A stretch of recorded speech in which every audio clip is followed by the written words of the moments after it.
Hello good morning dear. आज मैं लाया हूँ आपके लिए एक नया टॉपिक, मांग में विस्तार व मांग में वृद्धि में क्या अंतर है। यानी मांग में विस्तार जिसे हम कहते हैं एक्सटेंशन ऑफ डिमांड, और मांग में वृद्धि का मतलब है इंक्रीज इन डिमांड। फर्स्ट देखिए अर्थ। मांग में विस्तार से तात्पर्य अन्य बातें समान रहने पर जब वस्तु की कीमत के कम होने के कारण उसकी मांग में वृद्धि होती है तो इसे मांग में विस्तार कहते हैं। यानी इसे हम क्या बोलेंगे, एक्सटेंशन ऑफ डिमांड। यानी जब क्या होता है कि कीमत में जब क्या आती, कमी आती है और उसके कारण से मांग बढ़ जाती है, that is called the extension of demand. दूसरा है मांग में वृद्धि यानी इंक्रीज इन डिमांड। मांग में वृद्धि से तात्पर्य ऐसी स्थिति से है जब मांग में वृद्धि कीमत के अलावा अन्य कारणों जैसे कि उपभोक्ता की आय, जनसंख्या, रुचि, फैशन इत्यादि से होती है। यानी यहाँ पर क्या हो रहा है कि जो कीमत है, कीमत के अलावा जो अन्य फैक्टर्स हैं उनके कारण से क्या हो रही है, मांग में वृद्धि हो रही है। इसे कहेंगे हम इंक्रीज इन डिमांड।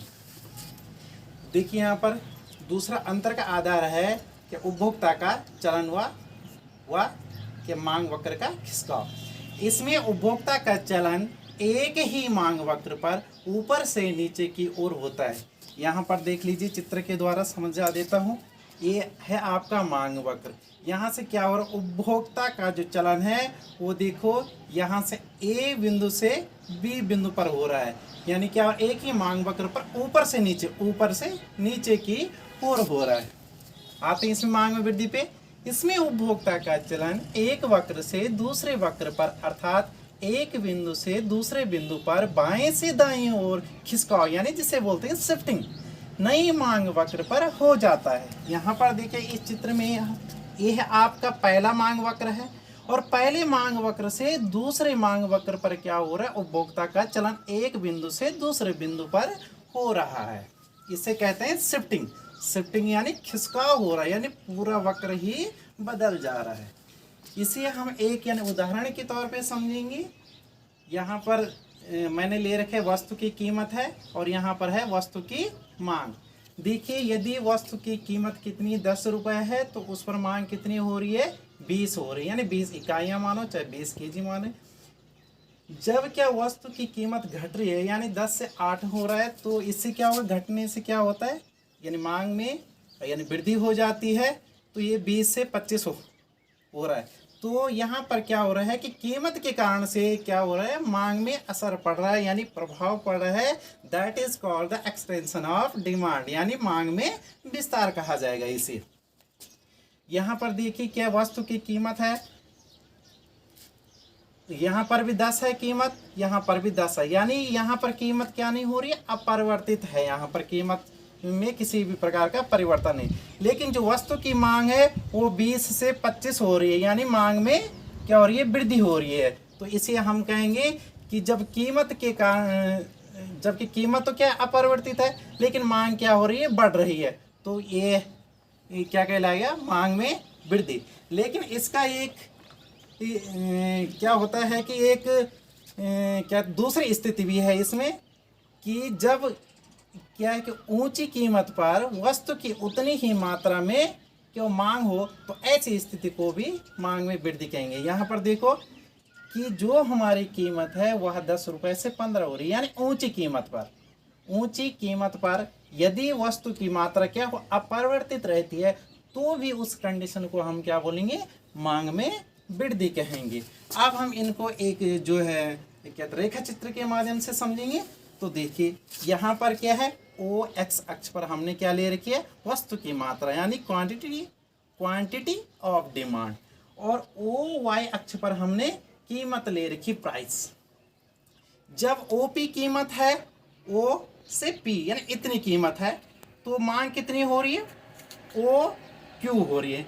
लेकिन जब कीमत घट गई ओपी से OP1 आ गई यानी सिर्फ इतनी आ गई तो इससे क्या होगा, कीमत घट गई यानी मांग क्या हो जाएगी, यहाँ से OQ से क्या हो जाएगी, फिर इतनी मांग और बढ़ जाएगी यानी OQ हो जाएगी। तो ये क्या हो रही है, यहाँ से मांग बढ़ रही है। और जो उपभोक्ता का चलन देखो पहले तो यहाँ पर था यानी इस बिंदु पर था, अब क्या हो गया, बी बिंदु पर चलेगी, यानी ए बिंदु से बी बिंदु पर, ऊपर से नीचे की ओर क्या हो गया, उपभोक्ता का चलन। लेकिन एक ही मांग वक्र पर, यहाँ पर डबल डबल मांग वक्र नहीं है, लेकिन यहाँ पर इसमें मांग में वृद्धि की जो स्थिति है वहाँ पर डबल मांग वक्र हो जाता है। तो देखिए इसे यहाँ पर एक इस साइड को आपकी क्वांटिटी है ओ एक्स अक्ष पर, और इस साइड को कीमत है। जब कीमत ओ पी है तो देखो मांग कितनी हो रही है, ओ क्यू हो रही है, लेकिन कीमत सेम है, लेकिन ये क्या हो रहा है कि जो मांग है हमारी ओ क्यू से ओ क्यू वन हो रही है, यानी दूसरे मांग वक्र पर उपभोक्ता का चलन ए बिंदु से बी बिंदु पर हो रहा है, यानी दाहिनी ओर जो है उपभोक्ता